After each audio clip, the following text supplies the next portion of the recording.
Tetherball is an American comedy movie starring Rick Dawson, Rob Fender, Brian Titus, Jonathan Alderman, and co-starring women's bottoms with women's boobs in a supporting role. It is centred around the recess sport of tetherball and a group of friends who become pro tetherball athletes. Over here, tetherball isn't a thing. No, in our playgrounds we just had a massive slab of concrete with broken glass and graffiti everywhere. My God, how I miss those days. Now, I'm reviewing this movie because I was given a message over Twitter asking if I would like to review the movie, which is either a master marketing ploy or some form of sadomasochism. In any case, let us dive headfirst into Tetherball. Now, I have to say, in all honesty, I've never really been a fan of this kind of movie. I've never been a fan of the American Pie, Porky's, Laddie, frat boy kind of humour. It's never really gelled for me, and I understand that there are people out there who do like this kind of movie, and if you're that kind of person, all the power to you. I'm not saying anything negative towards you, it's just not my cup of tea.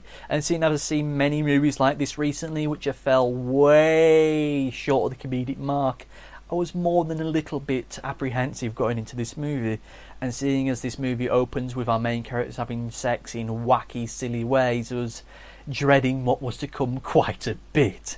Though with that said, I enjoyed this movie. Despite the sex humour, which isn't my cup of tea, there was plenty of jokes within it which did make me laugh, and make me laugh out loud. Genuinely so, not out of irony or any kind of bitterness towards it. There is some genuine humour within it, which says leaps and bounds for whoever wrote this movie. I am surprised I did like this movie as much as I did. It has a weird charm to it, which may be because of its budgetary limitations.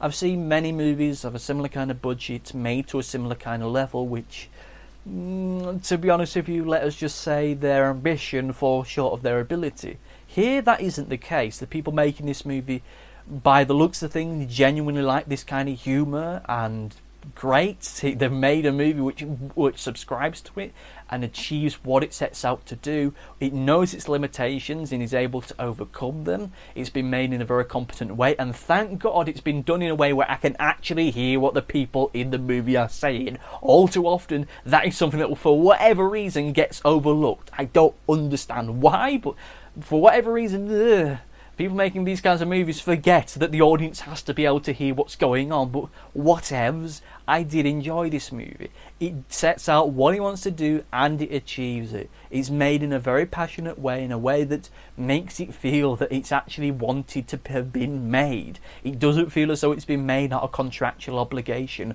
or because it's the in thing for this demographic at the moment. It's been made with a heart and some soul, which does make it ever so slightly refreshing, even if, once again, it's not the kind of movie that I like, despite the fact there were some jokes in it I liked.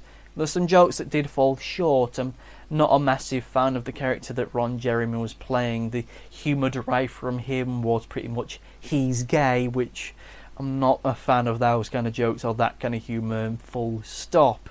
Though with that said, many of the performances, including Ron Jeremy's, are good.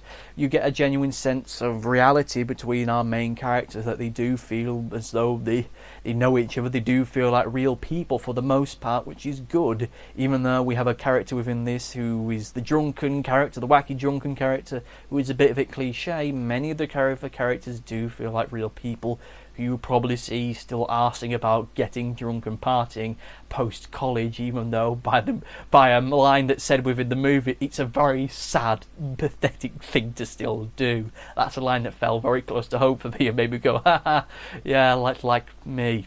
Oh dear. But in any case, if you're a fan of the American Pie, Porky's, Animal House, Laddie, frat boy kind of humour, you're going to like this movie. You may well love it. If you're someone like me who's apprehensive towards it, it's very 50-50. This movie could have gone one in two ways. Either I liked it or I hated it. Luckily I liked it, but I wouldn't recommend it for everybody. If you're curious about it, what I'd say to you is get a few friends over to your house, get a few beers in or whatever your chosen beverage is, sit back, watch the movie and let the night take you. There's a certain part of this movie which does feel like it's the kind of movie you'd have on playing in the background whilst you're at a party, which is great, a little bit of ambience. It feels apt for that kind of thing, it has to be said.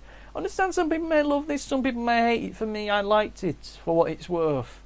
It's not an instant recommendation because I'm not a big fan of this kind of movie, and I understand that many people aren't, but for people who are, great, good. But what about you there in viewer land? What did you think about it? Leave me a message, or I'll get back to you maybe, or something.